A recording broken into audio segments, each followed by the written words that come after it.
So we're going to start with the first question, which is from Charlotte Power, who is the communications leader of GE Capital EMEA. Which social networking tool would be your first port of call in a crisis?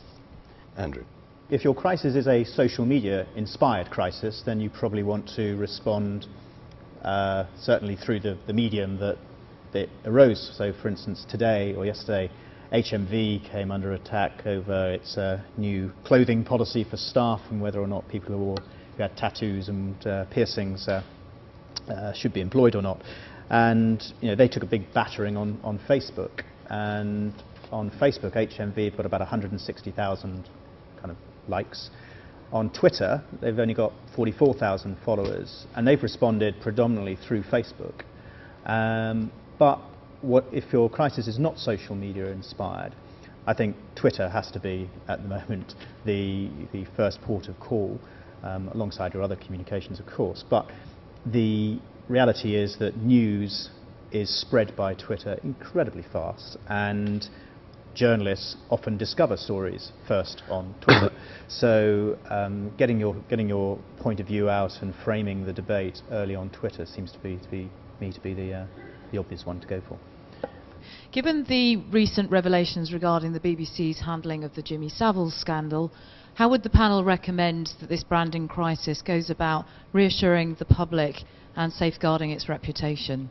I mean, firstly, the story is absolutely horrific, and the revelations that come out just kind of make it worse. That's the big part of the story and the part that we concentrate on, but clearly the BBC's handling of it hasn't been great. I mean, I think, from our point of view, when you work in a relentless immediate industry like television news, and factor in social media, online news, news for radio, iPad, you name it, your audience is very diverse and promiscuous. They will get news wherever they can get it, and you have to get it out there quickly, and you have to get it out there correctly. Now, we've had our own difficulties, but you have a relationship with that audience, and you need to be straight with them. I think the BBC have to do what they can to encourage this to the facts to come out very, very quickly. The sooner the inquiry is completed, the sooner that findings have been made and decisions have been taken, the better for the BBC. And the BBC can then really begin its healing process.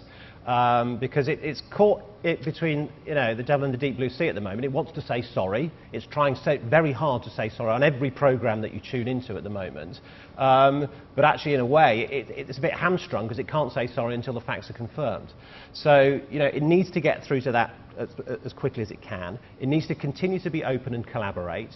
It must not be, and then it must have a clear plan of action which it sticks to when it comes once the decisions have been made, and it must take decisions very, very quickly once the facts have been confirmed. The other thing I hope they're doing is that I hope they're communicating internally effectively, because they're not communicating externally effectively yet. I'm sure they'll get there, but internally they've got a huge workforce. Their workforce is incredibly loyal, and those people will be suffering at the moment. They're passionate about the brand that they work for and the institution that they're part of. Guy, if you had crises, they'd be really quite big. Yes, we try and avoid those sorts. The worst crisis I had in a previous job was the CEO came to my office and said that we're being sued for giving 6,000 people HIV. And the point is, it's true.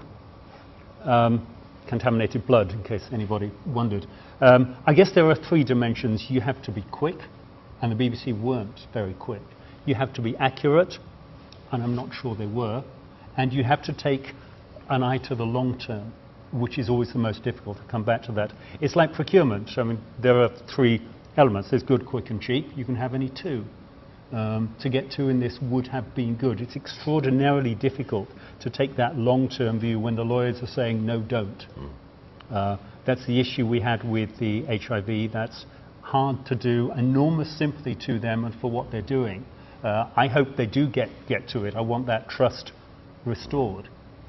I think the idea of them blaming each other and blaming predecessors and so on and so forth, that was a disaster, because then that just immediately spins out of control. So I think either Entwistle or Patton had to say, I run it, I'm responsible, I'm either chairman or director general, and should have fronted the whole thing and should have had the experience and the ability Which is what the to chairman do of that. Barclays Bank tried to do to get away with. But was he wrong to... I'm not saying it was wrong, I'm just saying it didn't work. It might not work, but the thing is, I think at the end of the day, you know, I'm the executive director of Greenpeace, the buck stops with me. If something goes wrong, even if I'm not personally responsible for it, I would take responsibility.